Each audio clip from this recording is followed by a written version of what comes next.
Ay, ang tito boy mo, magmano ka muna. Galing pa siyang Pangasinan. Magandang gabi po.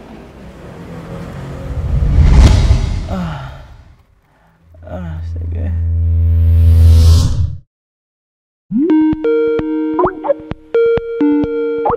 Actually, itong buron na to, based on the true story. Una-una sa pre-prod. Pre-prod pa lang. Sobrang hirap mag-isip ng content. Siyempre, bilang scriptwriter, ako yung nasa pre-prod. Pre-prod, I work the script, I revise the script, sobrang dami revisions. Kasi, basically, director tapos scriptwriter, we have to be united for us to fulfill yung gusto ng kwento ng team. Buti na lang, sa mga kagrupo namin, meron siyang tito. Yung tito niya, may ka-chat talaga siyang babae. At na-engage yung babae na makipag-chat sa kanya through phone lang. Yung tatay ni Grace, tsaka yung asawa, nung ka-chat niya, magkapatid. Kaya para silang magkamag-anak. So, doon pa lang, parang may incest na relationship na hindi naman normal sa bansa natin. Siyempre, conservative tayo. Come up to that story para may something na sobrang twist. Nahirapan kami kung mag-horror ba kami, suspense, thriller, gano'n. Pero, in the end, magiging comedy rin pala siya. Sabi mo, advisor namin, kailangan maging entertaining siya. So napaisip kami, come to 10 endings. Siyempre, yung concept na yun, sobrang nakakatawa talaga.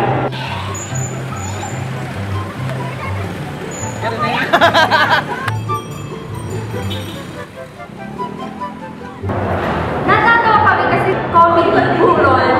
So parang napaka-ironic. Yes, kasi yung story namin, it really breaks the usual tradition of the Filipinos.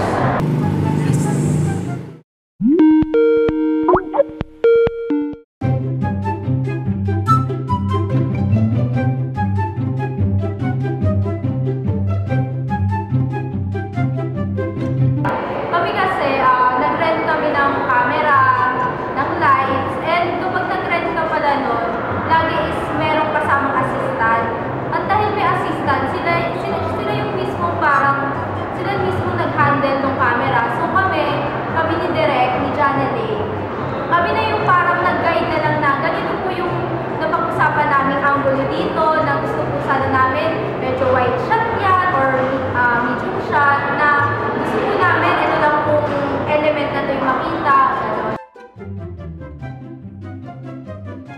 Medyo nahihirapan kami pagdating sa artista kasi in-experience yung artista bagong ngayon na actually first time na gumawa ng ganitong film.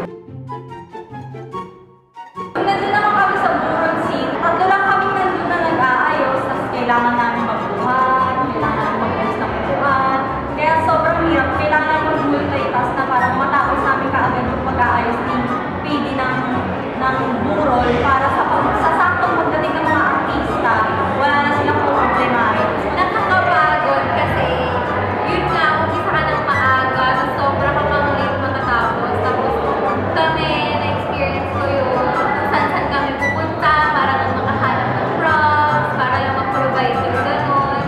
Gano'n po na ano ko din na gumawa ng bulaklak ng pampatay. And then, during the process of doing the whole production, masaya siya, of course, and then may mga times na medyo may irregularities, may discrepancies, to the point na nangangalag yung grupo. Di ba sa isang production naman talaga, kailangan ng sobrang daming tao. Eh since 10 lang kami sa grupo, tapos yung iba hindi pa gumagalaw, nakaupo lang. Ang hirap kasing magputos na parang dapat gumalaw ka ng ganito dapat ilalagay yung dito. But then again, we were able to actually survive and surpass one of it.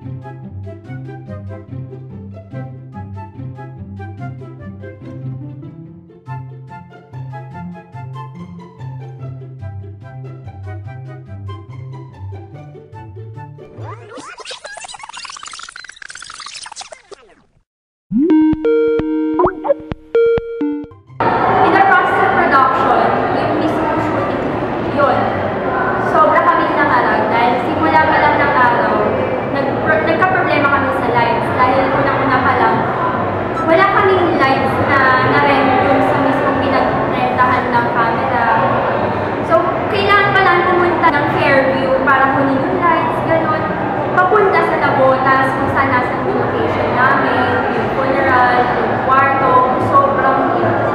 kasi na-shoot kasi nga hindi ayos yung sounds dahil nilarentahan namin ang camera.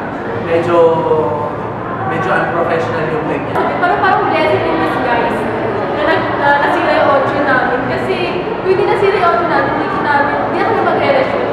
Tsaka hindi namin malalaman na mas may i-improve pa pala yung film namin.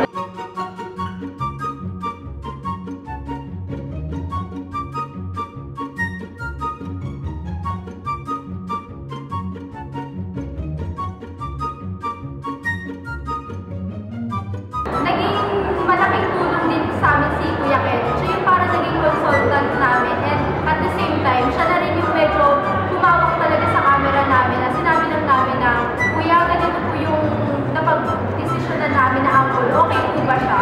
And nung pumayag naman siya, approve naman, Kenny naman, tapos sabi niya din, nag-a-advise din siya na, ay, mas maganda yung ganito, try natin.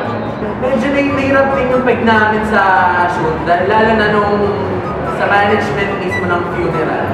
Hindi namin alam, hindi kami na-inform na merong patay, na meron talagang patay sa urn na yun. Ang nangyari, minsan habang nag-shoot kami, pumapasok yung ibang kamag-anak dun sa habang nag-shoot kami na, uy, hindi pa ba matatapos yan? Kasi yung ano namin, yung mami namin, kanina pa nakalagat sa morgue, baka pwede namang ilagay na bilang patay na yun eh, kayo makakapag-adjust pa kayo. Parang sa amin, syempre, direct din naman po namin yung place na to, and bayad po to eh. Kumbaga, pare-parehas na lang po tayo mag-adjust sa isa't isa. So, nagkapasalamat din ako sa mga actors namin kasi kahit na sobrang agad-agad, never sila nagreklamo. Parang tayo pa nga yung iba namin staff na, iba may mga reklamo. Sila talaga, kahit pagod na pagod, go pa din. So, nagkapasalamat din ako kay Ate Joby.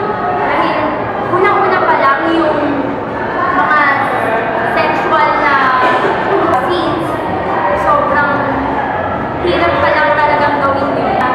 Sobrang kami nadalian sa kanya na makikisama, kailangan sexy, gano'n. Pero yun, sobrang galing niya i-act kung paano hawakan yung iba't ibang parts sa kanyang katawan.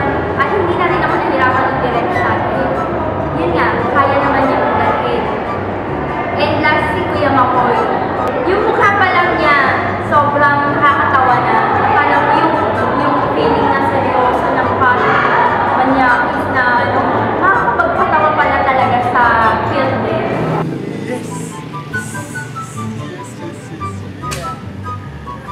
Ang daming funny experience. Pagkain ng mayonnaise ni Mars, Andyan yung may magkakasakit, high blood, nagka-sore eyes, may kuliti pa. hindi ko aakalain na magagawa namin ang isang buong araw na hindi kami umabot kung hindi kagaya ng first shoot na.